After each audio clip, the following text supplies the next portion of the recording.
Kanayon tayo amang manggigan at ibabawi, ket maudi.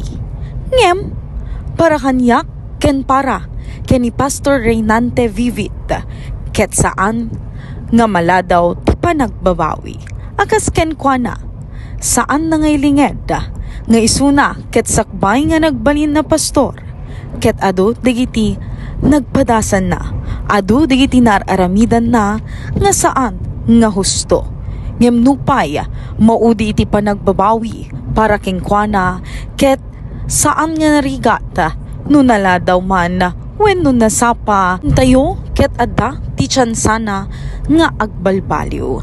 Iti reto ay abigat ti Domingo, iti The Bombo Success Story, iti Good Morning Philippines, inday manggigan, ti istorya, iti panagbalaygi, iti biyag ni Pastor Reynante Vivit, manipod iti iliti San Nicolas. Okay, na yung bagmat nga oras mo, Ma'am Denise, kada ragsak ko ti panakikadwa ka niya itatang oras. Yes. Dahil iti kinagpeso na, Ma'am Denise, iti ubingak awan nga pulos ti amok kan arapaap nga balin nga pastor. Yung hindi dan puot ko, igana nagbalin akong nga danakong ko. Tayo ko nga awan pulos direksyon ti life ko nga balin nga pastor, no di naka-experience siya ti saan nga nasayaat, kapag nagtakkel, gaputi pa na kay sungsong kada iti saan nga nasayaat. Kita no kumasagay sa Bombo Denise dagiti napaspasamak kanyak sa abay nga nagbalinak nga kastoy talaga nga hangko kumakayat nga subyanan no mabalin ngem te ko nagbalindan dagiti nga stepping stone. Inusar niya tap nun naharagpat tayo dagiti kastoy nga ayan tayo Bombo Denise. Okay. Basta man taon lumod sir idi na kom nga ay agpastora kaya pastigayam nga dalan ti surute. Sa abay nga mapanak kiday nga taon ko Bombo Denise. Di agtaon na kunti 13 tamang rugyat nga high school. Ngem dat sanggasat ta daytang journey ti life ko ti high school. Awan ti essence na uno awla pulos ti kaglamor na ta. Baliwa man ti meaning na deja. Nagbali na nga nga founder ti K-12 Gilo Garmi. Siya ti founder ti K-12 instead nga maminpatak ko patlang nga taon nga high school at naabot ko pa itinam.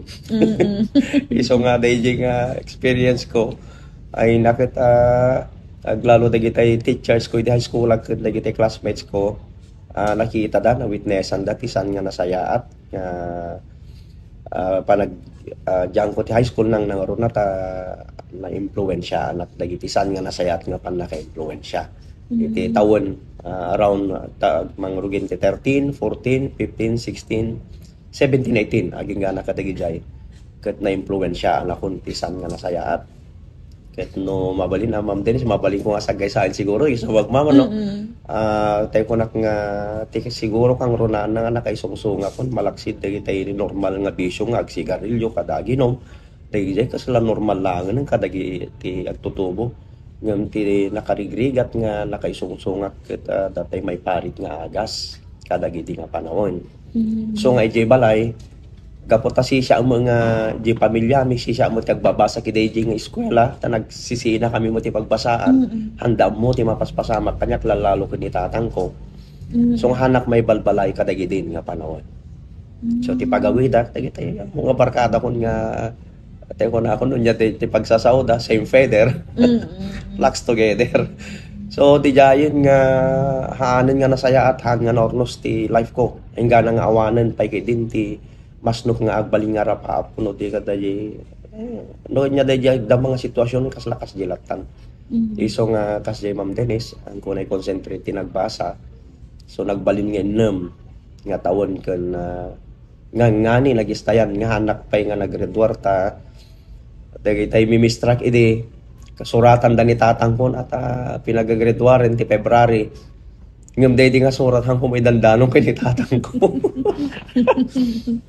Nga nang painalen kita nga nang mapayabandang mga syaktirison nga nakapayabandan so kunadan to manong api di kay may ay ket ang mo na maamuan so nga sige redak tumanen nga na maamuan so nga anya kidin nga pan nakayaw awan ko kadagidi nga panahon ti amok no apay nga kasjay Gapota awan tinaurnos nga awan na pintas nga kapampanunutan kadagiti te kunak nga layaw awan at gapo kadagiti bukod ko nga desisyon dayjay ma'am tenis kadagiti nga experience.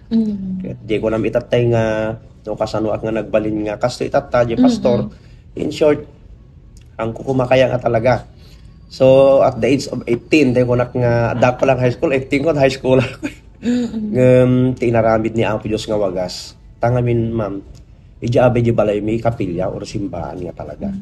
Ni father ko ti umuna nga nakabigbig kin ni Apo. Ano sa ito umuna nga mawawagan nga born again Christian ni father ko. Ngam siya ang kumot nga ni kanti importansya na di simbahan di abe di balay. Kano rin tatang ko tawri bagbagan na ka tumalawak mat. Nuwagbagan na kung tumalawak mat. Ngam hanam mo gayam nga sa baling. Ti naturturong ko. Ngam sigun kanya na uray no hanap makikita birbiru ko nak gayam. Padal kiti panahon nga birbiru ko nak hindi karkararagnak. Ngam siya kawan. Ngam aging gana nga ti daytan nga tawon iti tawon 1991. Ti saan ko na-expectar nga dayjayan ti wagas ni Apo nga pakabigbigat ken agbaliwon ti landas uno dalan ko. Natay day dinanang may dinanang ko. Way back 1991 May 13 so nga ang kumalipatan May 13 1991 at 12 noon. Ket di na tayo siyempre agawid ak. So that's the time. Idi kwan idi nay mansayagan tati tradisyon mi Ilocosor siyam nga rabi latta nga may mansayag and dayta nga siyam nga rabi adda talaga tay ministers or pastors kapo kay Ilocos Norte agapo Bulacan ken Daduma ket siyempre ket gana nga nagtugtugaw kami at ayabad na kami mga nagmeet nagtugaw kayo and that's the time ket DJ ti wagasen ni Apo nga natignay ti pusok nga ginggana nga sinursurok mo tenday di imbagada nga sursuron ti agpray. Tinultulad ko di papre di pastor, ngam saan nga instant. Ngam curious ak lang. Tanong pay ko nak nga dakapilya di balay, may hanak mga datay hanak, makajos nga datay mapan regular haan. No, talaga ti agpadaya, mabali nga man. Yung itatan sa day giant. Another reason, idi kwan, inawat ko ni Apo nga talaga, nagpa-pray that during tisham nga rabii. So, and then after 1 year in short, di pastor nga at the ijay Ilocosor, inikanak ti Bible. At da palang ingana kanya kita na bungbeng. Nga may di awatag na bungbeng, ang ba't picture-picture na kasi siyempre yamu ang mga basa ito picture-picture. Eh naging ganan di jayan nga na nakita na realize ko ti kayat ni Apo iti life kon. So in short, idinawat kon ti Bible, kung nanakit ingka ti may nga pagadalan, kuyugang ka, awan ti bayadam. Tayo ni sponsor nagti pinag-enroll kan adda dalagi tayo nayat nga timultulong jak may bagang tinagnagan dahil gana nga nakapagtalo nga tawon na kaya di din tagsubli akong ti Ilocosor te makita dan nga dabasit nagbaliwan na handa kon patsen imposible nga si kadayta kon handa giti barkada kon awanan kasala dati imposible di makita da kanya nga dabasit changes nan ay imposible tangamin idi ngamin te kunak nga kamwat may ti life ko idi kaya oray dagi kakabsat kumot ni kasala datay anak-anak kasala kasjay. So nga agyam man akon kini Apo adto dagiti instrumento ni Apo nga nagbalinak nga kastoy tatta. Imensyong komanday gitay daduma nang runa tay nagbalin nga nang inspire kanya kidi ni Ate Gina nga naikamang iti lugar mi ni Ate Gina de la Cruz Bibit.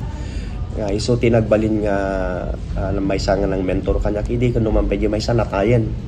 Balasang pelang dayjiti lagrimas agag.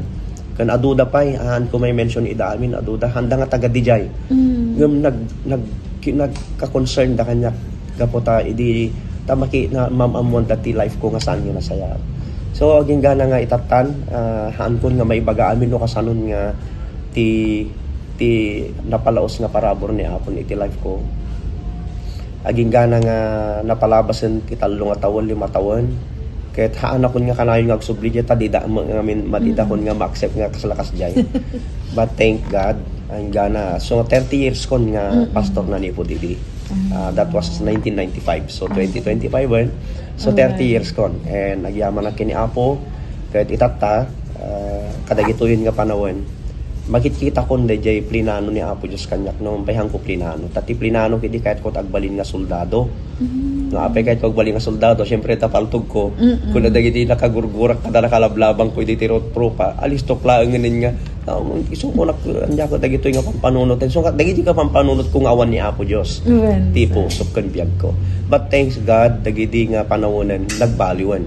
Pinagbalin ni Apo Dios nga sa bali dagiti gura pungtot panagibales pinukaw ni Apo Dios.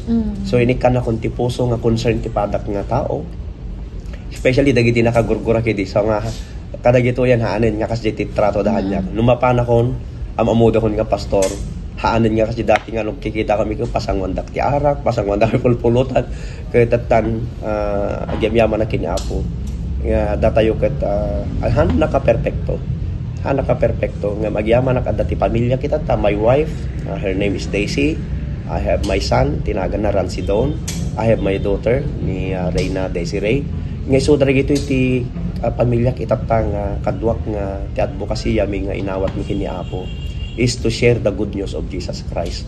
No kasano nga mangbalbalyo ni Apo Dios iti biag. Awan imposible kini Apo. Tay ko nak nga hang ko ma-explain no kasano hanga dirigat lang. Tana napadasa nga talaga nagrigat ti financial, material ti family. Ngam saan nga dayjay no diket dayjay rigat nagbibiyag ti saan nga nawayaw. Kaya agyaman nak ti Apo so nga itatan na ininspiraran nak ti Apo. Praise God. I have my second eldest sister. She is a pastor. And then siyak nga nakinting nga and then kalupay nga ading ko. So iti pamilya mi nga pitong nagkakabsat. So agyam-yaman kami mo kinitatang han na kami nga give up nga pray. At daytata ka numampay lumakayan 80 years old nanton December. Nga misuna ti may isang pagyam-yaman kini Apo ta inusar na numampayhan nga pastor. Ngem sigunti ko na nakit inan anusan na kami nga pray. And I do believe so nga mabalin ko nga ipaniknag there is power in prayer. Han nga religion ti pagtutungtungan ditoy. Awan ti highlight ko, awan i-lift up ko nga religion o rejayang widata. Nga mamati ak no adag pray, no adag itim ag pray, may papanti panang change ni Lord.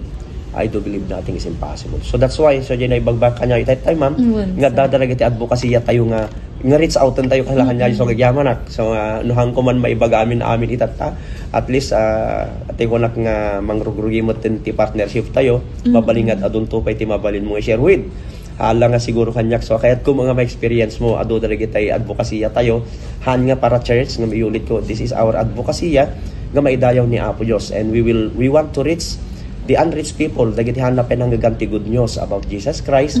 Hanapin nga talaga inawat ni Jesus Christ as their Savior in their lives. Then, may saak nga voluntaryo, may saak nga imawat, may saak commission ni Apo nga kuna naggoye and preach the gospel into all nation. So nga, may saak mat nga napagasatan ka dagiti imparabor ni Apo sa teko nakagyam-yaman. Dati-dati agar arapapak lang, dati taltalon. Naglulugan at tinang, agsakayak tinang, nadaruplano ko. Yeah, itutudo jari plano nga, kasjay kumamot ko. And ang ko in-expectar. So nga, praise the Lord. So nga, many times tayo mutin nga naglugan tiruplano nga mapanti sa bali nga nasyon. Tapno lang mga ibagati, kinaimbag ni Apo Diyos. Just to preach, just to give testimony, and just to share the words of God. So nga, tay ko nak Ma'am Denise, han ko nga maibinsa-binsa amin siguro itatag yaman ak ti oras ngayon pa mo. Ket no sa dinon to man ti pakadawno na dating basit nga mensahe tay ko nak nga dakkel nga yaman kanyak tanaw sar dating nga social media. One of our advocacy nga pray is social media.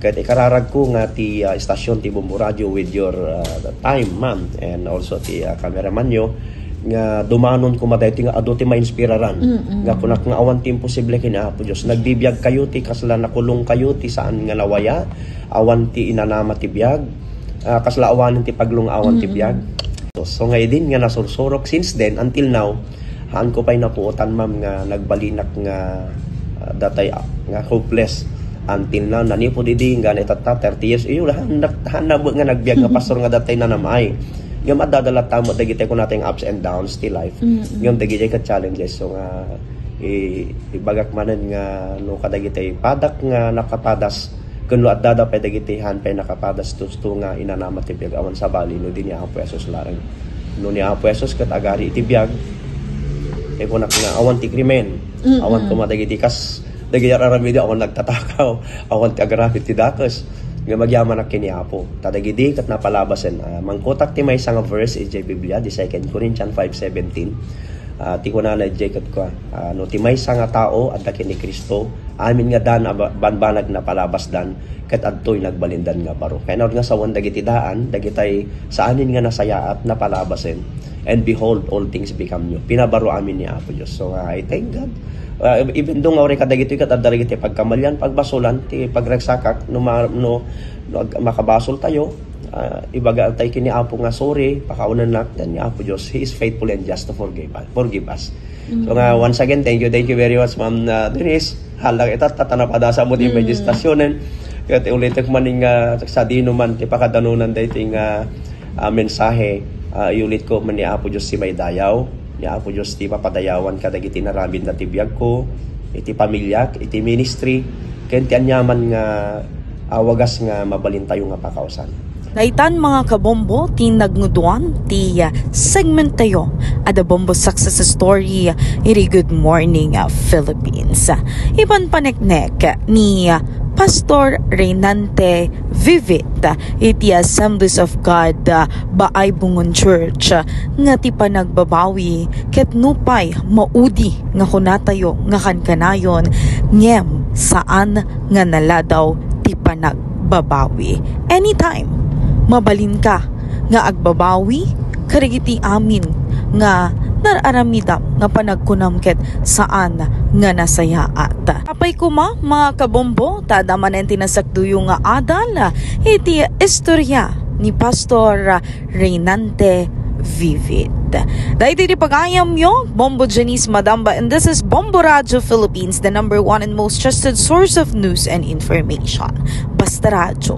Bombo, good morning Philippines. Good morning Philippines.